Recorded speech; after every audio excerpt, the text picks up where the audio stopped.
তো ওমর আসলেন, হযরত ওমর রাদিয়াল্লাহু তাআলা আনহু আসলেন, এসে দেখলেন নবীজির একজন প্রিয় সাহাবী, নবীজির একজন প্রিয় ব্যক্তি, নবীজির খুব কাছের মানুষ, যিনি জায়গা দিচ্ছেন না কাবা শরীফকে ছড়ানোর জন্য। এই ব্যক্তির নাম হলো হযরত আব্দুল্লাহ ইবনে আব্বাস রাদিয়াল্লাহু তাআলা আনহুর ঘরের জানালা বেজে যাচ্ছে, একটা সামান্য একটা গেটের মতো দেখতে, যেটা বেজে যাচ্ছে। হযরত ওমর এইবার এই জিনিস জানতে পারলেন না। হযরত ওমর তাদেরকে বুঝালেন, তারা রাজি হইল না। সর্বশেষ কিছু লোক রাজি হইল, তাদেরটা হযরত ওমর লিখে নিলেন। আর একজন ব্যক্তির কাছে কেউ কখনো যায়নি, তার নাম হলো হযরত আব্দুল্লাহ ইবনে আব্বাস, নবীজির আপন চাচার জায়গায়। আব্দুল্লাহ ইবনে আব্বাস আপন চাচাতো ভাই। এই ঘরের জানালাটা এই কাবার চত্বরে পড়ে গেল। জোরে বলি সুবহানাল্লাহ। হযরত ওমর বললেন, সবাই যেহেতু জায়গা বিক্রি করে দিয়েছে, আর দেরি কইরো না। জানত নিলেন যে কাবার আশেপাশে মানুষদেরকে প্রস্তাব দিব কিভাবে তাদের ঘর বাড়িগুলো অন্য স্থানে করে দেয়া যায়।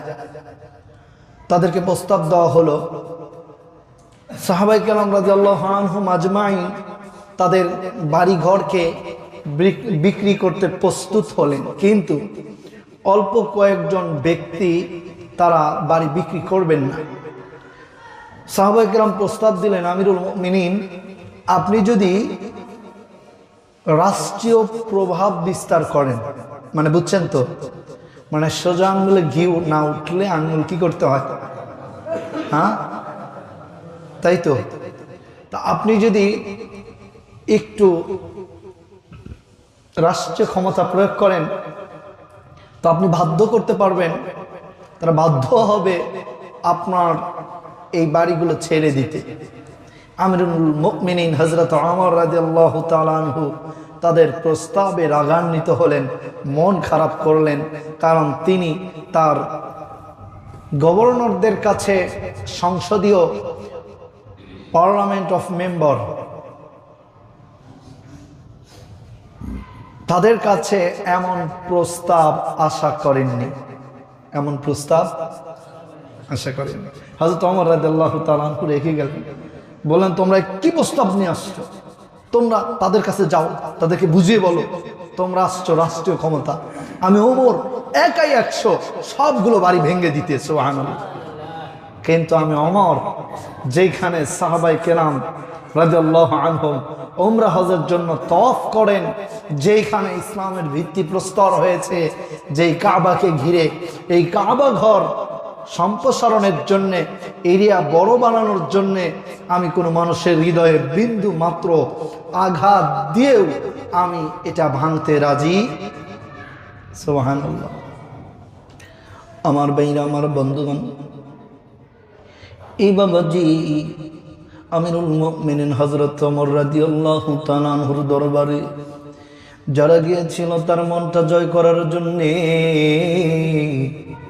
ভেবেছিল হযরত ওমর প্রস্তাবে খুশি হয়ে যাবে, কিন্তু হযরত ওমর রাগ করে তাদেরকে ধমক দিয়ে তাড়িয়ে দিলেন। কোন ওমর?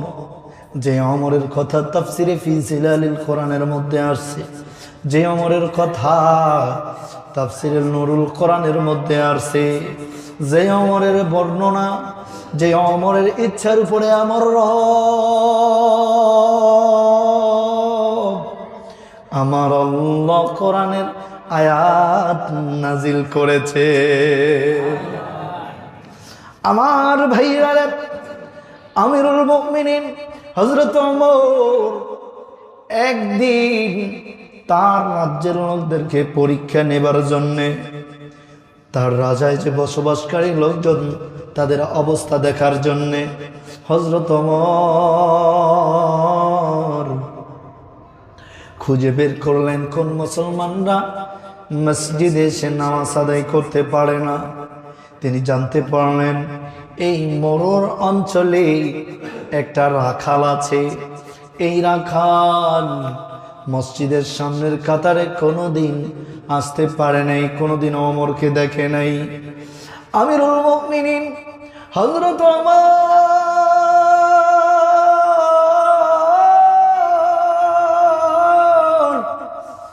রওনা হয়ে গেলেন ঘোড়া নিয়ে, চাবুক নিয়ে। বহুদূর যাওয়ার পর রৌদ্র উঠে গেল, দুপুর হয়ে গেল। আমিরুল মুমিনিন হযরত ওমর রাখালের কাছে গিয়ে বলে, রাখাল, আমি তোমার কাছে আসছি অনেক তৃষ্ণার্ত হয়ে, আমাকে একটু দুধ পান করাবে? আমিরুল মুমিনিন, আমি এইখানে প্রায় 3000 উট দুম্বা নিয়ে আসছি রাখালি করতে, কিন্তু এই 3000 উট দুম্বা ভেড়ার মধ্যে 1000-এর অল্প কিছু কম পাওয়া যাবে, যাদের স্তন থেকে দুগ্ধ দিবে, যারা দুগ্ধ দিতে সক্ষম। তবে আমি একটা বকরি বাছুর থেকে 1 ফোঁটা দুগ্ধ আপনাকে এনে দিতে পারবো না। জোরে বলি সুবহানাল্লাহ। আমার ভাইয়ের, আমার বন্ধুগণ, রাখাল ডাক দিয়ে বললেন, প্রতীক রে, আমি আপনাকে একটু দুগ্ধ দিতে পারবো না।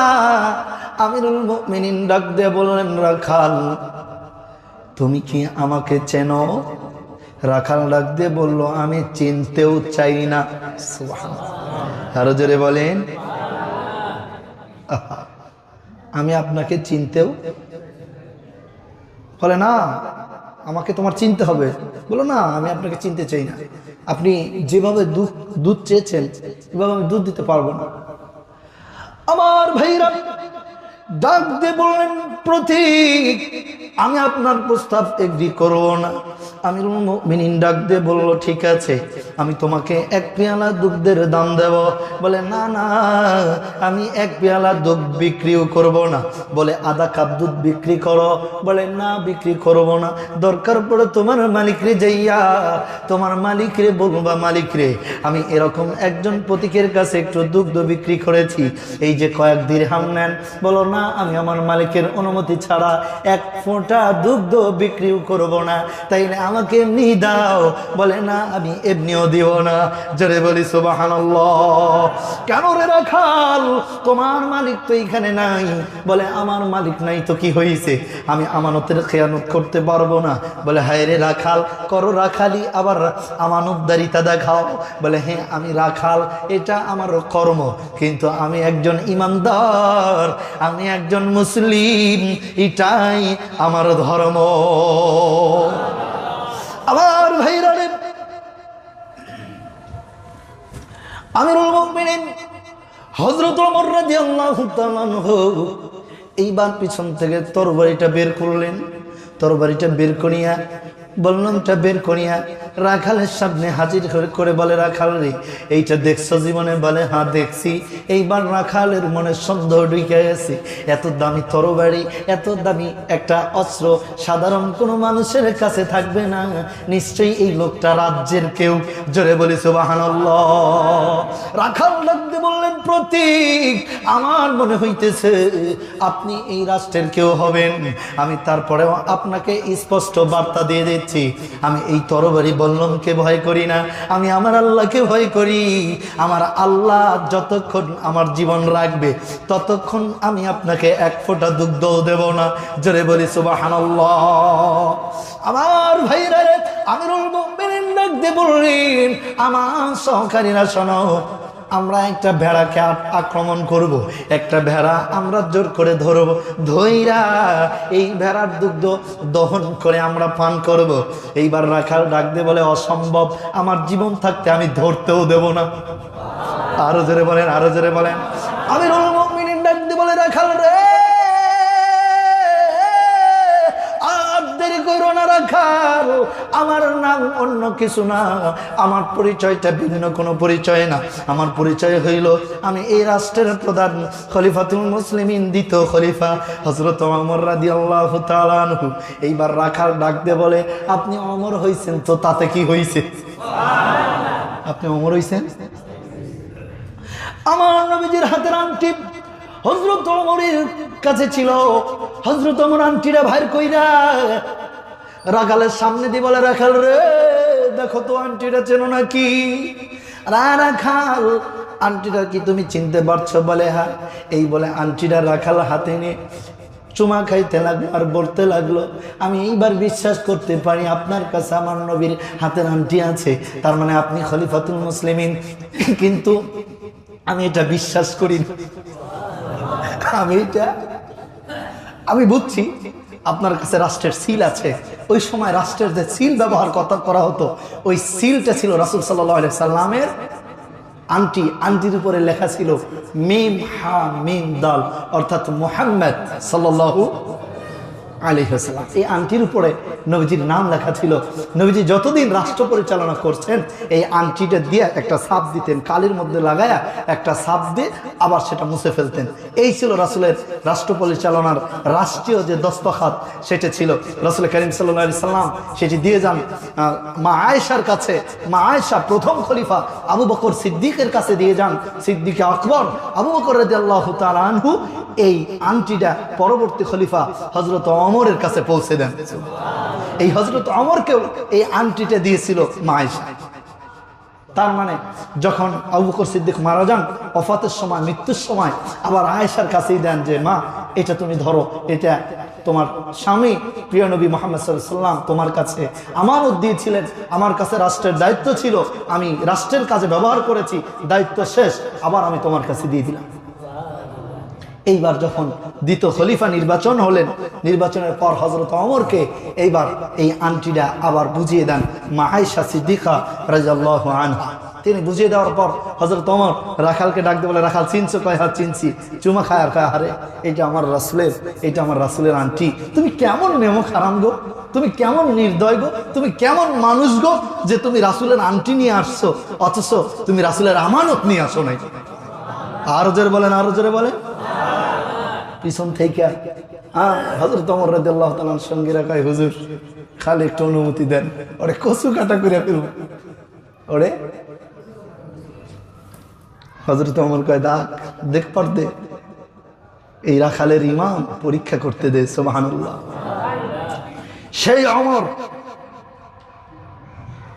হাতে অস্ত্র, রাষ্ট্রের প্রধান, মাত্র কয়েকটা বাড়ি কাবা শরীফের জন্য নিবেন, তারা দিচ্ছেন না। হযরত ওমর বললেন, মদিনার গভর্নর হযরত আবু হুরায়রাকে ডেকে বললেন, আবু হুরায়রা ওনাদের সাথে বৈঠক করো।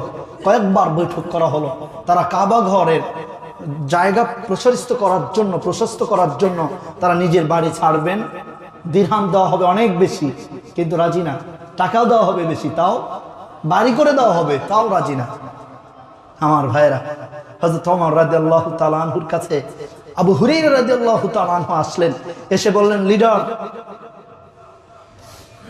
কোনোভাবেই সম্ভব হয়নি, তারা রাজি হয় না। হযরত ওমর বললেন, ধৈর্য ধরো, দিনে চেষ্টা করো বুঝাতে, আর রাত্রে চেষ্টা করো তাহাজ্জুদে দোয়া করতে।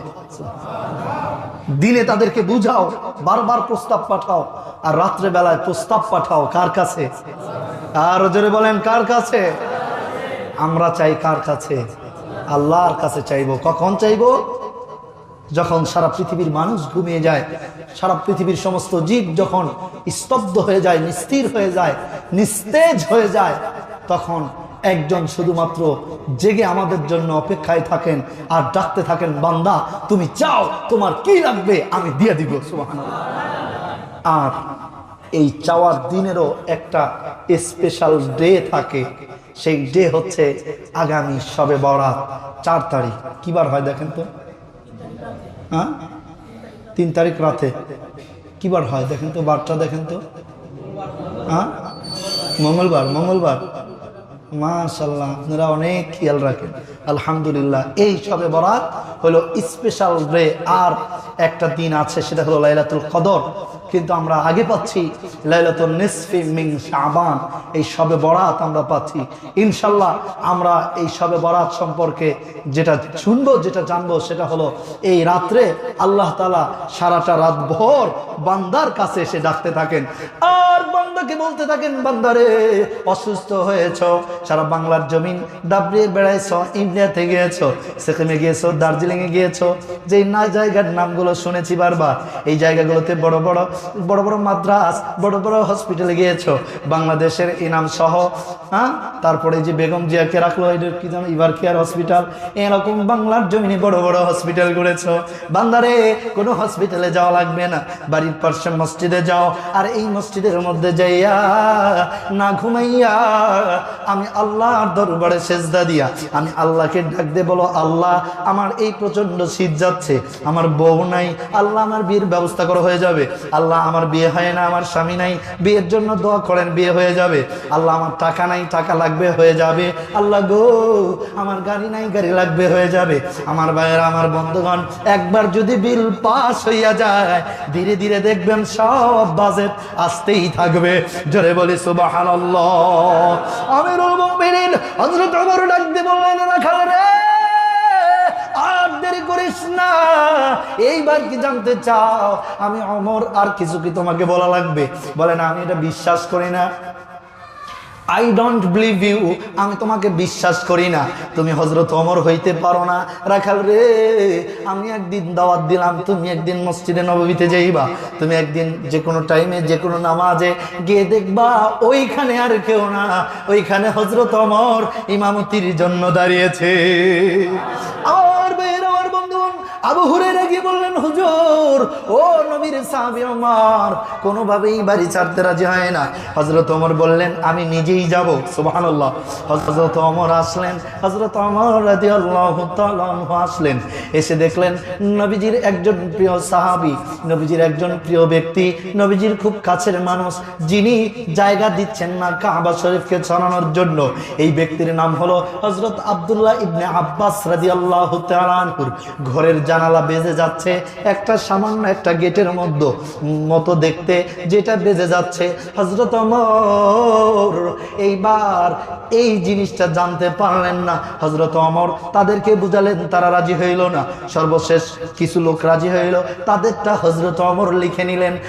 আর একজন ব্যক্তির কাছে কেউ কখনো যায়নি, তার নাম হলো হযরত আব্দুল্লাহ ইবনে আব্বাস, নবীজির আপন চাচার জায়গায় আব্দুল্লাহ ইবনে আব্বাস আপন চাচাতো ভাই।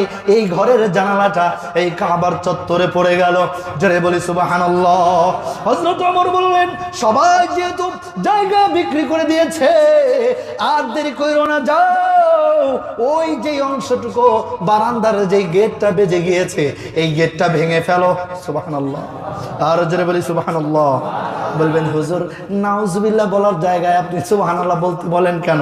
একটু অপেক্ষা করেন, আমি বলছি ইনশাল্লাহ। হযরত ওমর মিস্ত্রিদেরকে অর্ডার দিয়ে দিলেন, এই ঘরের জানালাটা বারান্দাটা ভেঙে ফেলা হলো। কোন ক্রমে হযরত আব্দুল্লাহ ইবনে আব্বাস রাদিয়াল্লাহু তাআলা আনহুর কাছে খবরটা চলে গেল যে আপনি তো মদিনায় গিয়েছেন অন্য একটা কাজে, কিন্তু মক্কায় আপনার ঘরের জানালা ভেঙে ফেলেছে হযরত ওমর। অভিযোগটা কার নামে? আর জোরে বলেন, কার নামে? হযরত আব্দুল্লাহ ইবনে আব্বাস রাষ্ট্রীয় দস্তখতে দরখাস্ত অ্যাপ্লিকেশন করলেন, হযরত ওমরের বিরুদ্ধে অভিযোগ করলেন। বলেন তো, এই ওমরকে রাষ্ট্রপ্রধান, এই ওমরকে বাংলাদেশের সিস্টেমের প্রধানমন্ত্রী, সবচেয়ে বড় যিনি, এই হযরত ওমরের নামে বিচার ডাকা হলো। বিচারক, তৎকালীন সময়ের বিচার যিনি ফয়সালা করবেন, তার নাম হযরত আবু হুরায়রা। এই আবু হুরায়রা এই হযরত ওমরের মাত্র একজন কর্মচারী, জাস্ট গভর্নর, একটা জেলার ডিস্ট্রিক্ট লেভেলে, ধরতে পারেন ডিসি বা এসপি, এরকম কিছু হবেন। হযরত আবু হুরায়রা রাষ্ট্রীয় ছিল মেরে হযরত ওমরের রাজ দরবারে চিঠিটা যখন পৌঁছে দিলেন, ওমর রে, আপনার নামে বিচার ডাকা হয়েছে। কার নামে বিচার? বোঝে নেই। হযরত ওমরের নামে বিচার। বিচারটা কে করবেন? হযরত ওমরের একজন কর্মচারী, হযরত ওমরের একজন কর্মচারী লিডারের বিচার করবে। হযরত ওমর ঘোড়া রাইখা, দেহ রক্ষী রাইখা, খুব নরমাল পরিবেশে গভর্নর জেনারেল হাউসে এসে উপস্থিত হলেন, রাষ্ট্রীয় ভবনে বসে আবু হুরায়রার সামনে গিয়ে নত শির জানু করে হযরত আবু হুরায়রার সামনে বললেন, গভর্নর সাহেব, আমি কি দোষ করেছি? বলে, আপনি যে দোষ করেছেন, আপনি অর্ডার দিয়েছেন, যেহেতু সবাই জায়গা বিক্রি করেছে, তাহলে এইটুকু আর অপেক্ষার কি আছে, ভেঙে ফেলো। আপনি কি জানেন নাকি এই জায়গাটা কার? এই জায়গাটা নবীজির চাচা আব্বাসের। আমার নবীজি এই জায়গাটা নেওয়ার জন্য আব্বাসের কাছে আবদার করলেন, বললেন আব্বাস চাচা বাইতুল্লাহর জন্য জায়গাটা দিয়ে দেন। নবীজির চাচা বললেন, মোহাম্মদ আমিও জানি তুমি দলের লিডার, আমিও জানি তুমি অনেক বড় কিছু, কিন্তু আমি এই বারান্দার সামান্য জায়গা ছেড়ে দেব। আপনি জানেন সেই দিন নবীজি কি করেছিলেন? হযরত ওমরকে শিখাইতেছে। হযরত ওমর ঘটনা জানে কি জানে না? বলেন জানে কি জানে না? জানে কি জানে না? আমার ভাই আমার বন্ধুগণ, হযরত ওমর বললেন, আয় আবু হুরায়রা বলো তো কি অভিযোগ তোমার? বলো অভিযোগ হইল নবীজি যখন প্রস্তাব দিলেন চাচা রাজি হলেন না। আমার নবীজি যখন দেখলেন চাচা রাজি নেই, তখন বাইতুল্লাহটা এক সাইড করে ফেললেন, এই পাঁচটা বাদ রাখলেন। বলে এই এরিয়া যদি বাদ দেওয়া হয় সৌন্দর্য আসে, সৌন্দর্য আসে। গোল যে এখন যে জায়গাটা দেখা হয়, এই চতুষ্পাশের যে বিল্ডিং গুলো দেখা যায়, এই প্রত্যেকটা বিল্ডিং এর এক একটা ইঞ্চি, এক একটা শতক জায়গা এক একজন সাহাবীর ছিল। আমার ভাইয়ের আমার বন্ধুগণ, আমার নবীজি ডাক দিয়ে বললেন, চাচা আমি নবীজি বলে গেলাম কিয়ামত পর্যন্ত যদি এই জায়গাটা আপনার ওয়ারিসরা না দেয়, আমার কোন সাহাবী দাবি করলে এই জায়গা নিতে পারবে না। আর জোরে বলেন, আর জোরে বলেন। হযরত ওমর রাদিয়াল্লাহু তাআলা আনহু বসে আছেন, আপনি বসে থাকেন। যেই লোকটাকে রাষ্ট্রীয়ভাবে সকালের নাস্তা দেওয়ার কথা, ওই লোকটাকে চা পান কিছু দেওয়া হয়নি, নরমালি বসে আছেন। আমিরুল মুমিনিন হযরত ওমর ঠিক সামনের চেয়ারে বসে আছেন। আমাদের মেহরাবে বা মেম্বার যদি এরকম কেউ আসেন, আমরা উঠে দাঁড়িয়ে যাব, বসতে বলবো, ঠিক কিনা?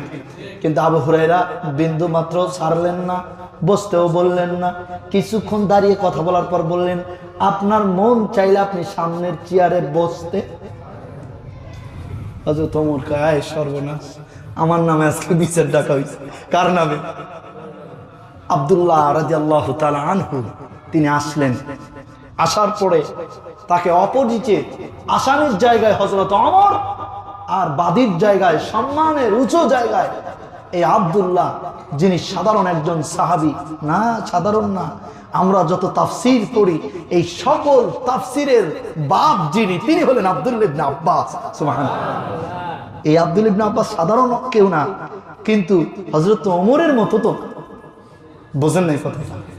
বসতে দিলেন আসামির কাঠ গলায়। তিনি ওইখানে কোন রকম ভাবে দাঁড়িয়ে থেকে বসলেন। আব্দুল্লাহ ইবনে আব্বাস সম্মানের চেয়ারে বসে বললেন যে, জনাব আপনি এরকমটা করেছেন, বারান্দাটা ভেঙে দিয়েছেন। বলে হ্যাঁ। বলে এই বারান্দাটা আপনি ভেঙেছেন। হযরত ওমর হাত জোর করে ভুল স্বীকার করলেন, মাফ চাইলেন। রাষ্ট্রীয় নিয়মে আমিরুল মুমিনিন হযরত ওমর জরিমানাও দিলেন। সুবহানাল্লাহ। আরো জোরে বলেন সুবহানাল্লাহ। কষ্ট লাগার কথা যে দ্বিতীয় খলিফার মতো লোক জরিমানা। হযরত আব্দুল্লাহ ইবনে আব্বাসকে বলা হলো, আপনি যান বাইতুল্লাহর সেই বারান্দার অংশটুকু আপনি দখল করেন। রাষ্ট্রীয়ভাবে রাষ্ট্রীয় পুলিশ প্রশাসন ফোর্স নিয়ে গিয়ে সেই জায়গাটা আবার দখল করে হুবহুব জানালা, যেই জানালাটা ছিল সেইটা আবার আগের মতো করে রাষ্ট্রীয় খরচে ফিট করে দিলেন। এইবার বাইতুল্লাহর গোল এরিয়ার সৌন্দর্যটা আবার নষ্ট হয়ে গেল। হযরত ওমর রাদিয়াল্লাহু তাআলা আনহুর শাস্তি শেষ না। ওমরকে বলা হলেন, আপনি নিজে তাওয়াফ করবেন, আর আপনি নিজে তাওয়াফের সময় আপনি ফিল করবেন যে এই বারান্দাটা কতটা সৌন্দর্যকে নষ্ট করেছে।